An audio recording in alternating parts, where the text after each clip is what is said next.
Welcome to the Left Library. Today, we're diving into Karl Marx's The Class Struggles in France, 1848-1850. The Class Struggles in France was written in the aftermath of the 1848 revolutions, a period marked by significant political upheaval across Europe.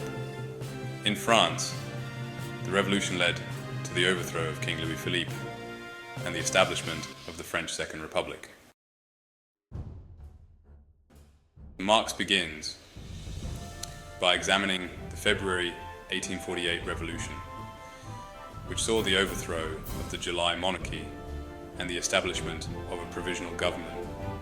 This government was a coalition of various political factions, including bourgeois liberals, radicals, and socialists. Marx analyzes how the initial unity quickly gave way to conflict as different class interests emerged. He writes, "The February Revolution was the beautiful revolution, the revolution of universal sympathy, because the contradictions which erupted in it against the existing system lay dormant and undeveloped." Chapter 1. Marx emphasizes that the February Revolution was initially celebrated for its ideals of liberty and equality, but underlying class conflicts soon surfaced, leading to inevitable clashes. Marx emphasizes the significant role of the working class, or proletariat, in the revolution. The proletariat pushed for social and economic reforms, demanding better working conditions, higher wages, and universal suffrage. However, their aspirations were often at odds with the goals of the bourgeoisie, who sought to maintain their economic dominance. Marx notes the proletariat rallies ever closer around revolutionary socialism, around revolutionary communism, for which the bourgeoisie had coined the name of Blanchism. The working class's demands for systemic change were seen as a threat by the bourgeoisie, leading to a widening divide between the two classes. A critical event in the class struggles was the June Days Uprising in 1848. This was a massive and violent conflict between the working class and the government, sparked by the closure of the national workshops, which provided employment to the unemployed. The uprising was brutally suppressed by the government, highlighting the deep class divisions in French society. Marx describes the uprising. The proletariat, driven to despair, threw itself into the fight. The terrible conflict lasted for 5 days. It ended with the complete defeat of the proletariat. The June Days Uprising underscored the intensity of the class struggle, as well as the lengths to which the ruling class would go to maintain control. Following the June Days Uprising, the political landscape shifted dramatically. Louis-Napoleon Bonaparte, nephew of Napoleon Bonaparte, capitalized on the political chaos and rising conservative sentiment. He was elected President of the Republic in December 1848. Marx analyzes how Bonaparte's rise to power represented the interests of the bourgeoisie and marked a counter-revolutionary turn. Marx explains the Republic had been conquered by the French people with its blood, but it had been conquered for the bourgeoisie. The June fight had placed the bourgeoisie as the absolute master. Bonaparte's election signaled a shift towards authoritarianism and the consolidation of bourgeois power.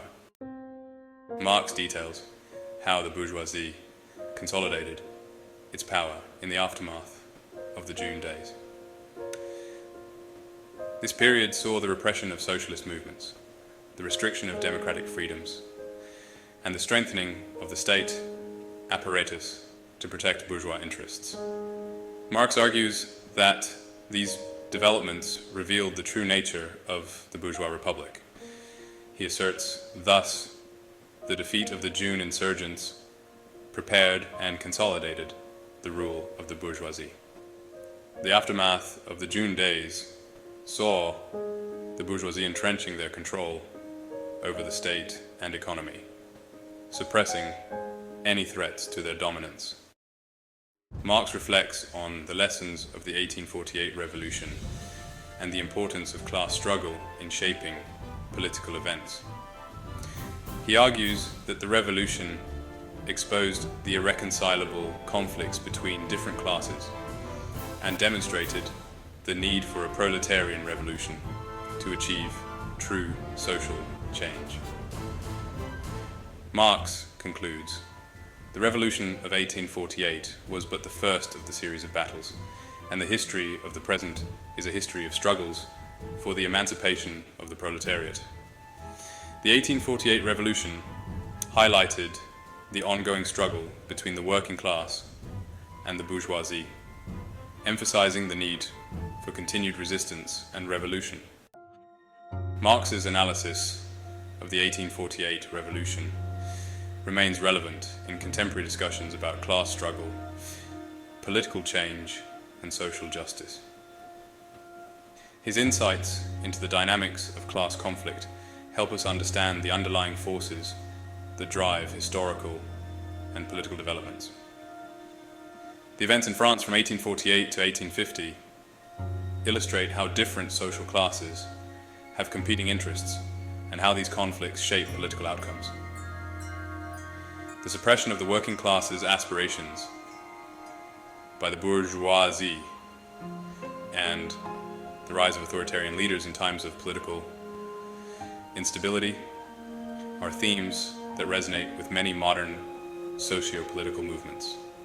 Marx's work encourages us to critically examine how class interests influence political decisions and to recognize the ongoing relevance of class struggle in achieving social and economic justice.